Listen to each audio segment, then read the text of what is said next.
ಇನ್ನೊಂದು ಸ್ವಲ್ಪ ತಿಂಡಿ ಬಡಿಸ್ತಾ? ಬೇಡ ಅತ್ತೆ, ಸಾಕು.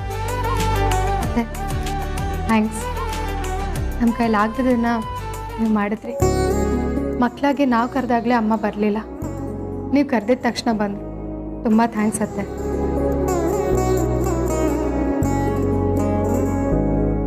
ಅಮೂಲ್ಯ, ನೀನು ಈ ಮನೆಗೋಸ್ಕರ, ಈ ಫ್ಯಾಮಿಲಿಗೋಸ್ಕರ ಎಷ್ಟೆಲ್ಲ ಮಾಡ್ತೀಯ. ನಾನು ನಿನಗೋಸ್ಕರ ಇಷ್ಟು ಮಾಡೋದಕ್ಕಾಗಲ್ವಾ? ಅತ್ತೆ, ನೀವು ಮಾಡಿದ್ದು ಚಿಕ್ಕ ಕೆಲಸ ಅಲ್ಲ, ತುಂಬ ದೊಡ್ಡ ಕೆಲಸ. ನನ್ನ ಮನಸ್ಸಲ್ಲಿ ಇದ್ದಿದ್ದ ಭಾರನೆಲ್ಲ ಇಳಿಸ್ಬಿಟ್ರಿ. ತುಂಬ ಥ್ಯಾಂಕ್ಸ್ ಅತ್ತೆ.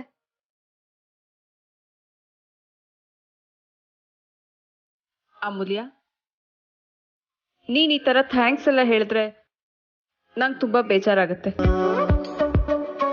ಫ್ಯಾಮಿಲಿನಲ್ಲಿ no sorry, no thank you, ಬರೀ ಪ್ರೀತಿ ಇರ್ಬೇಕಷ್ಟೆ.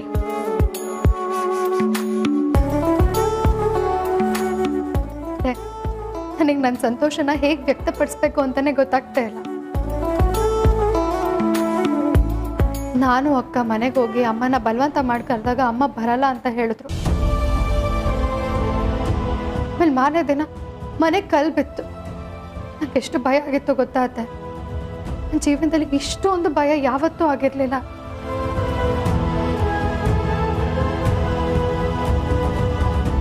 ಅಷ್ಟು ಭಯ ಆಗಿತ್ತು. ಆದರೆ ಈಗ ಅಮ್ಮನ ಮುಖ ಹೋಗಿ ನೋಡ್ಕೊಂಡು ಬಂದ್ಮೇಲೆ ಎಷ್ಟು ನಿರಾಳ ಆಯ್ತು ಗೊತ್ತಾ. ಅಮೂಲ್ಯ,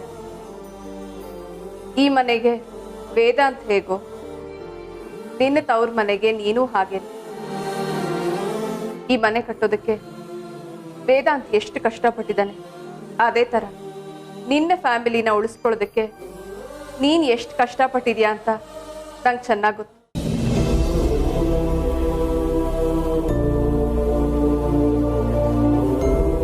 ನಿಮ್ ತಂದೆ ಸಾವಿಂದ ನೀನ್ ತುಂಬಾ ನೊಂದಿದ್ಯಾ.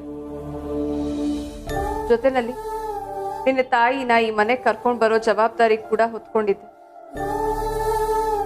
ನಿನ್ನ ನೋವನ್ನಂತೂ ನಾನ್ ತಗೊಳ್ಳೋದಕ್ಕಾಗಲ್ಲ.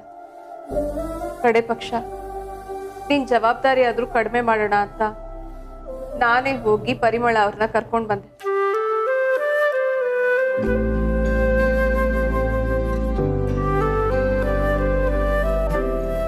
ಸುಹಾಸಿನಿ, ನೀನು ತುಂಬ ಒಳ್ಳೆ ಕೆಲಸ ಮಾಡಿದೆ ಕಣೆ. ನೀನು ಮಾಡಿದ ಕೆಲಸದಿಂದ ನಾನು ಗರ್ವದಿಂದ ಹೇಳ್ಕೊಳ್ತೀನಿ, ಸುಹಾಸಿನಿ ನನ್ನ ಮಗಳು ಅಂತ. ನೀನು ದೊಡ್ಡ ಕೆಲಸ ಮಾಡಿದೆ ಅಂತ ನಾನು ಹೇಳ್ತಾ ಇಲ್ಲ. ಪರಿಮಳನ ಮನೆ ಕರ್ಕೊಂಡು ಬರಬೇಕು ಅಂತ ಒಳ್ಳೆ ಬುದ್ಧಿ ಬಂತಲ್ಲ, ಅಷ್ಟು ಸಾಕು ಕಣೆ ನನಗೆ.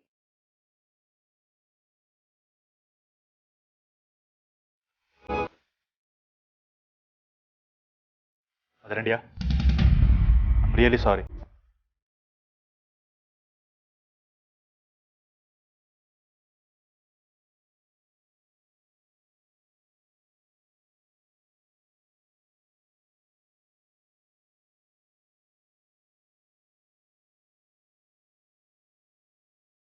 ಏನ್ ಮಾಡ್ತಾ ಇದೀಯ ಧ್ರುವ ನೀನು? ಇಲ್ಲ mother India, I am really sorry. Manju ಅಪ್ಪನ ಸಾವನಲ್ಲಿ ನಿಮ್ ಕೈವಾಡ ಇದೆ ಅಂತ ತುಂಬಾ ಡೌಟ್ ಇತ್ತು.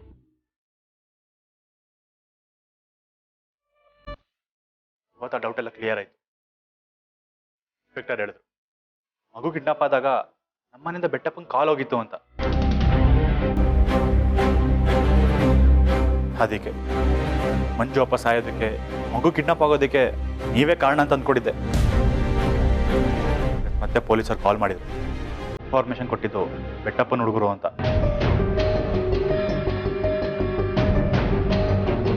ಅವ್ರು ನಮ್ಮ ಮನೆ ಅಕ್ಕಪಕ್ಕನೇ ನಮ್ಮ ಮೂಮೆಂಟ್ಸ್ಗಳನ್ನ ವಾಚ್ ಮಾಡ್ತಿದ್ರಂತೆ. ಆಗ್ಲೇ ನಿಮ್ಮ ಮೇಲಿನ ಅರ್ಧ ಅನುಮಾನ ಕ್ಲಿಯರ್ ಆಗಿತ್ತು.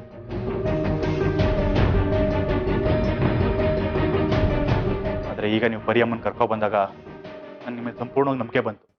ಧ್ರುವ, ನಿಮ್ಮೆಲ್ಲರೂ ನಂಬಿಕೆ ಗಳಿಸ್ಬೇಕು ಅಂತ ನಾನು ಹೀಗೆ ಮಾಡಿದ್ದಲ್ಲ. ನನಗೆ ಅಮೂಲ್ಯ ಸಂಕಟನ ನೋಡೋದಕ್ಕಾಗ್ತಾ ಇರಲಿಲ್ಲ. ಜೊತೆನಲ್ಲಿ ಪರಿಮಳ ಅವರು ಆ ಮನೆಯಲ್ಲಿ ಒಂಟಿಯಾಗಿರೋದು ಕೂಡ ಇಷ್ಟ ಇರಲಿಲ್ಲ. ಅದಕ್ಕೆ ಹೀಗೆ ಮಾಡ್ತೀನಿ. ತಪ್ಪು ತಿಳ್ಕೊಬೇಡ. ಹಾಸಿನಿ, ಅವನು ಹೇಳಿದ್ದು ಆ ಅರ್ಥದಲ್ಲಲ್ಲ, ನಿಜಕ್ಕೂ ನೀನು ಒಳ್ಳೆ ಕೆಲಸ ಮಾಡಿದ್ಯಾ ಅಂತ ಹೇಳ್ದ. ನನ್ನ ತಂಗಿ ಸುಹಾಸಿನಿ ಬದಲಾಗಿದ್ದಾಳೆ. ಇನ್ಮೇಲೆ ನಾನು ನಿನ್ನನ್ನು ಕಣ್ಮುಚ್ಚಿ ನಂಬ್ತೀನಿ.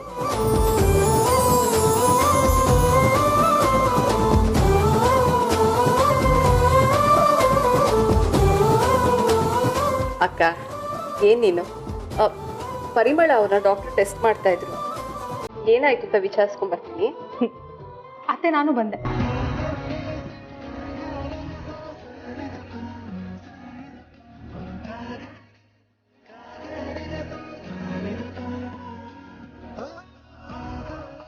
ಇಂತೂ ಹೊಡೆದೋಗಿದ್ದ ಕುಟುಂಬ ಒಂದಾಯ್ತು.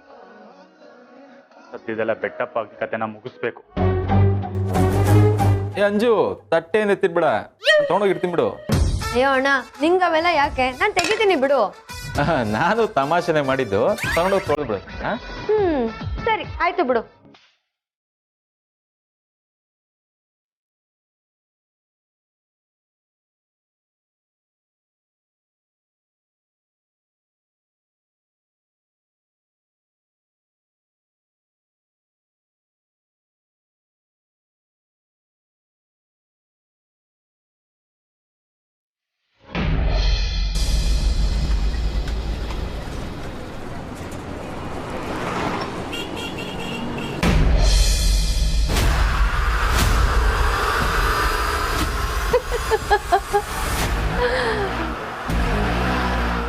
ಅಲ್ಲ, ಈ ಮನೆಯವರೆಲ್ಲ ಶತದಡ್ರ ಅಥವಾ ನಾನು ತುಂಬಾ ಬುದ್ಧಿವಂತೇನಾ ಅಂತ ನನಗೆ ನಿಜವಾಗ್ಲೂ ಕನ್ಫ್ಯೂಸ್ ಆಗ್ತಾ ಇದೆ.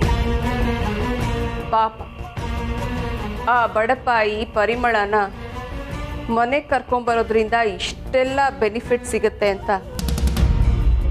ನಾನು ಅನ್ಕೊಂಡೇ ಇರ್ತೀನಿ. ಏನು ನನ್ನ ಮೇಲೆ ಎಲ್ರಿಗೂ ನಂಬಿಕೆ ಬರಲಿ ಅಂತ ಅವ್ರನ್ನ ನಮ್ಮನೆ ಕರ್ಕೊಂಬಂದೆ.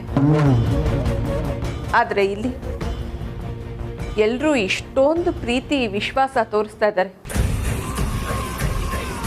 ಆ ದಡ್ಡಿ ಅಮೂಲ್ಯ ನನ್ನನ್ನು ಬ್ಲೈಂಡ್ ಆಗಿ ನಂಬೋದಕ್ಕೆ ಶುರು ಮಾಡಿದಾಳೆ. ಇದಕ್ಕಿಂತಲೂ ನನಗಿನ್ನೇನು ಬೇಕು? ಈ ಪರಿಮಳ ನಮ್ಮ ಮನೆಗೆ ಬಂದಿದ್ದು ನಾನು ಮುಂಚೆ ಮಾಡಿದ ಎಲ್ಲ ತಪ್ಪುಗಳನ್ನು, ವಿಕ್ಕಿ ಕೊಲೆನ ಕೂಡ ಮರೆಸೋ ಹಾಗೆ ಮಾಡಿಬಿಡ್ತು.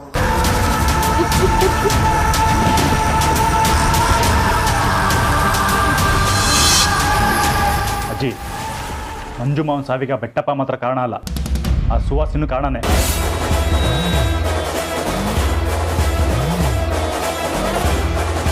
ಅಂದ್ರೆ ನಮ್ಮ ಮನೆಯಿಂದ ಫೋನ್ ಮಾಡಿ ಬೆಟ್ಟಪ್ಪನಿಗೆಲ್ಲ ಇನ್ಫಾರ್ಮೇಶನ್ ಕೊಟ್ಟಿದ್ದು ಸುಹಾಸಿನಿನ? ಒಂದು ಸಲ ಎಲ್ಲರೂ ಯೋಚನೆ ಮಾಡಿ, ನಿಮಗೆ ಅರ್ಥ ಆಗುತ್ತೆ. ಈ ನಾಮಕರಣ ಅಂತ ಮಾಡಿದ್ದು ಸುವಾಸಿನಿ ಪ್ಲ್ಯಾನು. ಮಗುನ ಕಿಡ್ನಾಪ್ ಮಾಡಬೇಕು ಅಂತಾನೆ ಸುವಾಸಿನಿ ನಾಮಕರಣ ಅಂತ ಪ್ಲ್ಯಾನ್ ಮಾಡಿದ್ದು. ಆ ಸುವಾಸಿನಿ ಎಂಥ ದೊಡ್ಡ ಕ್ರಿಮಿನಲ್ ಆದರೂ ಒಂದು ತಪ್ಪು ಮಾಡೇ ಮಾಡಿರ್ತಾಳೆ. ಆ ತಪ್ಪೇ ನಮ್ಗೆ ಸಾಕ್ಷಿಯಾಗಿ ಸಿಗುತ್ತೆ. ಅಲ್ಲಿವರೆಗೂ ನಾನು ಏನೂ ಮಾತಾಡಲ್ಲ. ಆದರೆ ಮಂಜು ಮಾವಿನ ಸಾವಿಗೆ ಅವಳೇ ಕಾರಣ ಅಂತ ಗೊತ್ತಾದರೆ ಅವತ್ತೇಳು ಕೊನೆ ದಿನ.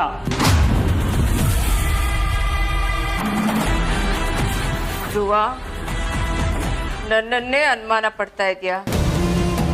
ನನ್ನ ವಿರುದ್ಧ ಸಾಕ್ಷಿ ಹುಡುಕ್ತ್ಯಾ?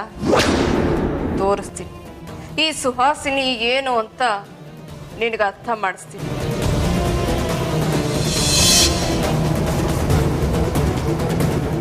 ಅವತ್ತು ಅಮ್ಮ ಸಾರ್ಥಕ್ ಧ್ರುವ ಮಾತಾಡೋದನ್ನ ನಾನು ಕೇಳಿಸ್ಕೊಂಡೆ.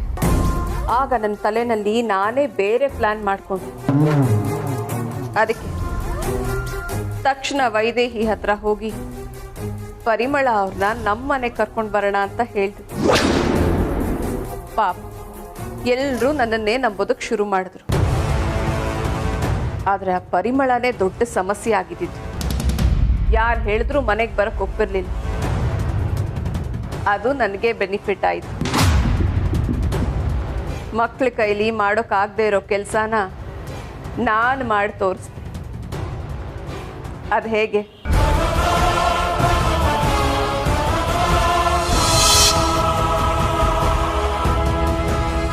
ನೋಡು, ಇವತ್ತು ನೀನು ಪರಿಮಳ ಮನೆಗೆ ಹೋಗ್ಬೇಕು. ಆ ಅಗ್ನಿ ಮತ್ತೆ ಬೆಟ್ಟಪ್ಪನ ಕಡೆ ರೌಡಿ ತರ ಅವ್ರ ಮನೆ ಮೇಲೆ ಕಲ್ಲು ಹೊಡಿಬೇಕು. ಒಬ್ಳೆ ಈ ಮನೆಯಲ್ಲಿ ಹೇಗಿರ್ತೀಯ ಅಂತ ಹೆದರ್ಸ್ಬೇಕು. ಅರ್ಥ ಆಯ್ತಾ? ಸರಿ ಮೇಡಮ್. ನೀನ್ ಏನ್ ಮಾಡ್ತೀಯೋ ಗೊತ್ತಿಲ್ಲ. ನೀನ್ ಹೊಡೆಯೋ ಕಲ್ಲಿಗೆ ಆ ಪರಿಮಳ ಹೆದರಿ ನಾಳೆನೆ ನನ್ನ ಜೊತೆ ನಮ್ಮನೆಗೆ ಬರೋದಕ್ಕೆ ಒಪ್ಕೋಬೇಕು.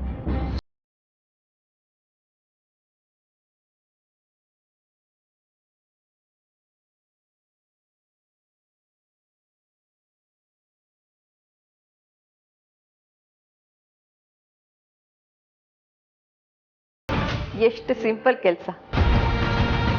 ಆ ಪರಿಯವ್ರ ಮನೆಗೆ ಒಂದು 4 ಕಲ್ಲು ಹೊಡೆಸ್ದೆ, 1-2 ಗಾಜು ಪುಡಿ ಪುಡಿ ಆಯ್ತು ಅಷ್ಟೇ. ಹೆದರ್ಕೊಂಡು ನನ್ನ ಜೊತೆ ಬಂದ್ಬಿಟ್ರು. ಬಂದಿದ್ದೇನೋ ಒಳ್ಳೇದಾಯ್ತು. ಇನ್ಮೇಲೆ ಈ ಮನೆಯಲ್ಲಿ ನನ್ನ ಮೇಲೆ ಯಾರು ಅನುಮಾನ ಪಡಲ್ಲ.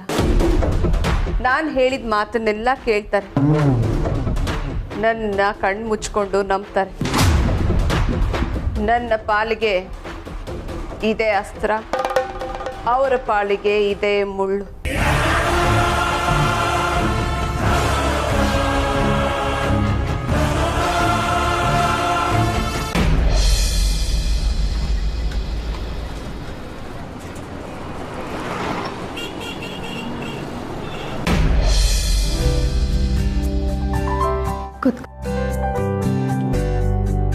ಅಂಜು, ನನಗಂತೂ ಆಶ್ಚರ್ಯ ಆಗ್ತದೆ ಕಣೆ.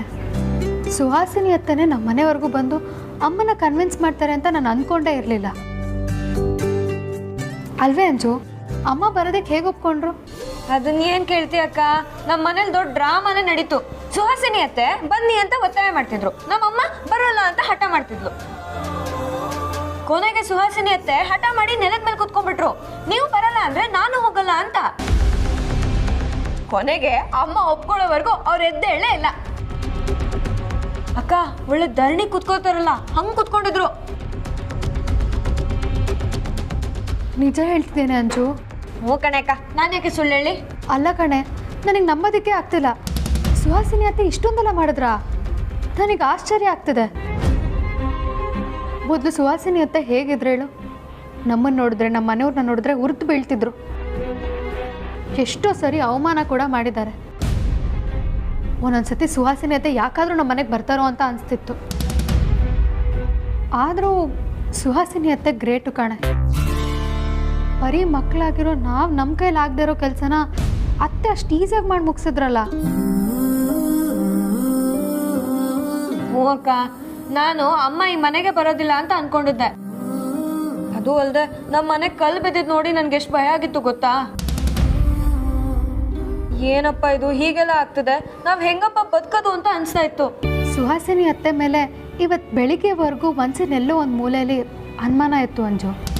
ಆದರೆ ಯಾವಾಗ ಅಮ್ಮನ ಈ ಮನೆಗೆ ಕರ್ಕೊಂಡು ಬಂದ್ರೋ ಸುಹಾಸಿನಿ ಅತ್ತೆ ಬದಲಾಗಿದ್ದಾರೆ ಅಂತ ಅನಿಸ್ತಿದೆ. ಹೌದು ಕಣೆ, ಅಮ್ಮನ ಕಾಲು ಹೋಗಿದೆ. ಪರವಾಗಿಲ್ಲ ಅಕ್ಕ, ಮೊನ್ನೆಗಿಂತ ಇವತ್ತು ಬೆಟರ್. ಊತ ಎಲ್ಲ ಕಡಿಮೆ ಆಗಿದೆ, ಸ್ವಲ್ಪ ಟ್ವಿಸ್ಟ್ ಆಗಿದೆ. ಇನ್ ಸ್ವಲ್ಪ ದಿನದಲ್ಲಿ ಅಮ್ಮ ರಿಕವರ್ ಆಗ್ತಾಳೆ ಅಂತ ಡಾಕ್ಟರ್ ಹೇಳಿದ್ದಾರೆ. ಏನೇ ಆಗಿರಲಿ ಅಂಜು, ಅಮ್ಮ ಈಗ ಮನೆಗೆ ಬಂದಿದ್ದಕ್ಕೆ ಎಷ್ಟು ನಿರಾಳ ಅನಿಸ್ತಿದೆ ಗೊತ್ತಾ? ಸುಹಾಸಿನಿ ಅತ್ತೆಗೆ ಎಲ್ಲ ಕ್ರೆಡಿಟ್ಸ್. ಅಕ್ಕ, ಅಮ್ಮನ ರೂಮಲ್ಲೇ ಇರೋಣವಾ? ಅಮ್ಮ ಒಬ್ಳೇ ಇದ್ರೆ ಮತ್ತೆ ಅಪ್ಪನ ನೆನಪು ಕಾಡ್ತಾ ಇರುತ್ತೆ. ಹೌದು, ಅದನ್ನು ಅಮ್ಮನ ಜೊತೆಗೆ ಇರಬೇಕು. ಮಂಜು, ನೀನಂತೂ ಯಾವುದೇ ಕಾರಣಕ್ಕೂ ಅಮ್ಮನ ಬಿಟ್ಟು ಎಲ್ಲೂ ಹೋಗಂಗಿಲ್ಲ, ಓಕೆನಾ? ಆಮೇಲೆ ಇನ್ನೊಂದು ಮಾತು, ನೀನೇ ಅಮ್ಮನಿಗೆ ಸಮಾಧಾನ ಮಾಡಬೇಕು. ನೀನೇ ಅಮ್ಮನ ಮುಂದೆ ಅಪ್ಪನ ನೆನ್ಸ್ಕೊಂಡು ಅಳಬಾರ್ದು. ಇಲ್ಲ ಅಕ್ಕ, ನಾನು ಅಳಲ್ಲ. ಅಪ್ಪ ಅಂದ್ರೆ ನನ್ಗೆ ಯಾವಾಗ್ಲೂ ಧೈರ್ಯ. ಎಂಥ ಕಷ್ಟದ ಸಿಚುವೇಶನ್ ಅಲ್ಲಿ ಅಪ್ಪ ನನ್ನ ಪಕ್ಕದಲ್ಲಿದ್ರೆ ಸಾಕು, ತುಂಬಾ ಧೈರ್ಯ ಇರೋದು. ಆದ್ರೆ ಈಗ ಆ ಧೈರ್ಯನೇ ನನ್ನೊಳಗಿದೆ. ಅಪ್ಪ ಎಲ್ಲೂ ಹೋಗಿಲ್ಲ ಅಕ್ಕ, ನನ್ನ ಜೊತೆನೇ ಇದ್ದಾರೆ, ಇಲ್ಲೇ ಇದ್ದಾರೆ.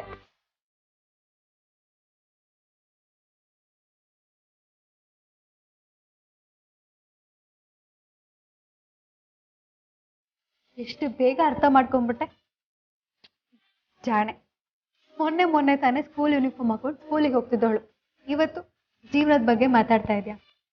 ಅಂಜು, ನಿನ್ನ ನೋಡ್ತಿದ್ರೆ ತುಂಬಾ ಖುಷಿ ಆಗುತ್ತೆ ಕಣೆ. ಗುಡ್ ಬಾಯ್.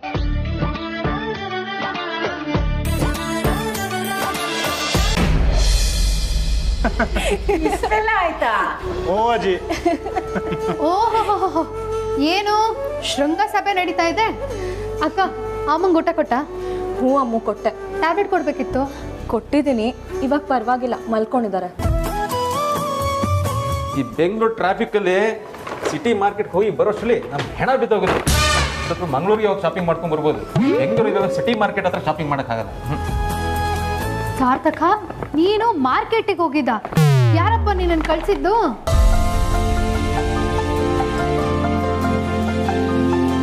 ಸಾರ್ಥಕ್ಕೆ ಫ್ರೂಟ್ಸ್ ತನ್ನಿ ಅಂತ ಹೇಳಿದ್ದು ನಾನೇ ಅಮೂಲ್ಯ.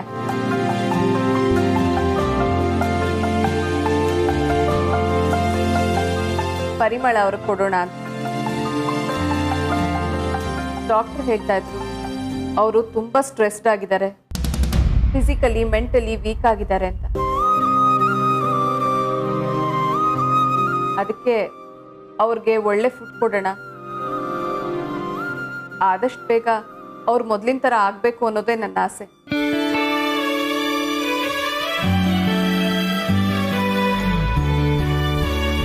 ಅದಕ್ಕೆ ನನಗೆ ಗೊತ್ತಿರೋ ಒಂದು ಫ್ರೂಟ್ ಶಾಪ್ ಇತ್ತು, ಅಲ್ಲಿಂದಾನೇ ತಗೊಂಬನ್ನಿ ಅಂತ ಹೇಳಿದ್ದೆ.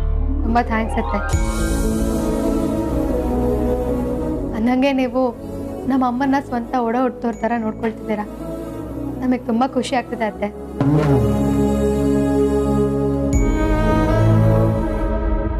ಹಲೋ ಅಮ್ಮು, ಹೊರಗೆ ಹೇಳಿದ ಅತ್ತೇನೆ ಇರ್ಬೋದು, ಆದ್ರೆ ಹೋಗಿ ತಂದಿದ್ದು ನಾನು. ಕಷ್ಟ ಗೊತ್ತಾ?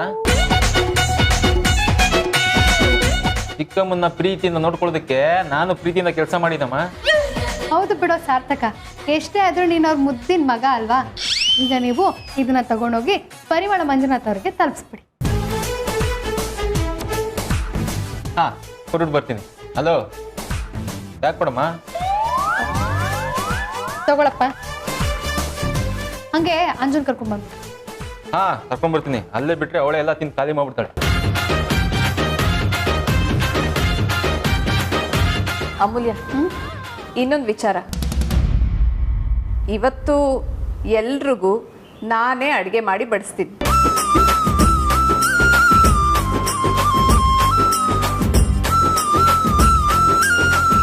ಸುಹಾಸಿನಿ, ನೀನು ಅಡಿಗೆ ಮಾಡ್ತೀಯಾ? ನೀನು ಯಾವತ್ತಾದ್ರೂ ಅಡಿಗೆ ಮನೆಗೆ ಹೋಗಿದ್ಯಾ? ಯಾಕಮ್ಮ ಹಾಗೆ ಕೇಳ್ತೀಯ? ನಾನು ಯಾವತ್ತೂ ಅಡುಗೆನೇ ಮಾಡಿಲ್ವಾ? ಮದರಂಡ್ಯ, ನಾನು ಅಷ್ಟೇ, ನೀವು ಅಡುಗೆ ಮಾಡೋದು ನೋಡೇ ಇಲ್ಲ.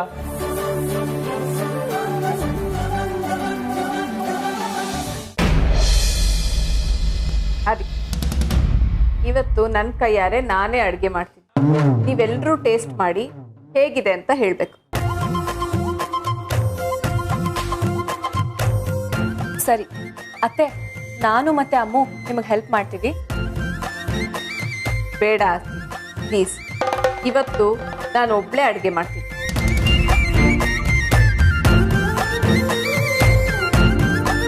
ಯಾರ ಹೆಲ್ಪು ಬೇಡ. ಅಂಜು ಎಲ್ಲೋ? ಅಂಜು ಮಲಗಿದ್ಲು. ಮಲಗಿರೋಳನ್ನ ಇನ್ಯಾಕೆ ಎಬ್ಬಿಸ್ತೆ ಅಂತ ಹಾಗೆ ಬಂದೆ. ಆದ್ರೂ ಈ ವಯಸ್ಸಿಗೆ ಏನು ಗೊರ್ಕೆ ಹೊಡಿತಾಳವಳು? ಹಾ, ಸರಿ ಅತ್ತೆ, ಏನೋ ಹೆಲ್ಪ್ ಬೇಡ ಅಂತಿದ್ರಲ್ಲ, ಯಾವ ವಿಚಾರಕ್ಕೆ? ಸಾರ್ಥಕ್, ಇವತ್ತು ನಾನೇ ಎಲ್ರಿಗೂ ಅಡುಗೆ ಮಾಡ್ತಾ ಇದ್ದೀನಿ. ಅತ್ತೆ, ನೀವೇ ಈ ಮಾತನ್ನ ಹೇಳ್ತಿರೋದು? ನೀವು ಅಡುಗೆ ಮಾಡ್ತೀರಾ? ಯಾಕೆ ಸಾರ್ಥಕ್, ನಾನು ಅಡುಗೆ ಮಾಡೋ ಹಾಗಿಲ್ವಾ? ಹೌದು, ನಾನೇ ನಿಮ್ಮೆಲ್ರಿಗೂ ಅಡುಗೆ ಮಾಡ್ತೀನಿ. ಹಾ ಅತ್ತೆ, ಇವತ್ತು ನೋಡಿ ನೀವು ಹೇಳಿದ್ನೆಲ್ಲ ಕೇಳಿದ್ದೀನಿ. ಈಗ ನೀವು ನಾನು ಹೇಳ್ದಾಗ ಕೇಳಿ, ನಿಮಗೆ ನಾನೇ ಅಸ್ಟೆಂಟ್. ಹೌದು, ಅತ್ತೆ ಹೇಳ್ತಾರ ಸರಿಯಾಗಿದೆ. ಅತ್ತೆ, ಇವತ್ತು ನೀವೇ ಮೇನ್ ಶೆಫು, ನಾನೇ ನಿಮ್ಮ ಅಸ್ಟೆಂಟು, ಛೋಟಾ ಶೆಫ್. ಬನ್ನಿ, ಇವತ್ತು ಅಡಿಗೆ ಮನೆನ ಧೂಳು ಎಕ್ಸ್ಬಿಡೋಣ. ಕಮಾನ್, ಅಟ್ಯಾಕ್!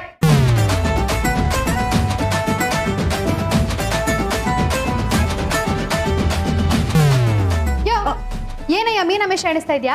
ಅದು ಇವತ್ತು ಅಡಿಗೆಗೆ ಏನ್ ವೆರೈಟಿ ಮಾಡ್ಲಿ ಅಂತ ಯೋಚನೆ ಮಾಡ್ತಿದ್ದೆ. ನೀನ್ ಬಂದ್ ದಬಾಕದಷ್ಟರಲ್ಲೇ ಇದೆ, ಎದ್ ನಡಿ. ಇವತ್ತು ನನ್ನ ಕೈ ಚಳಕ ಏನು ಅಂತ ತೋರಿಸ್ತೀನಿ. ಕಮಾನ್, ಅಟ್ಯಾಕ್!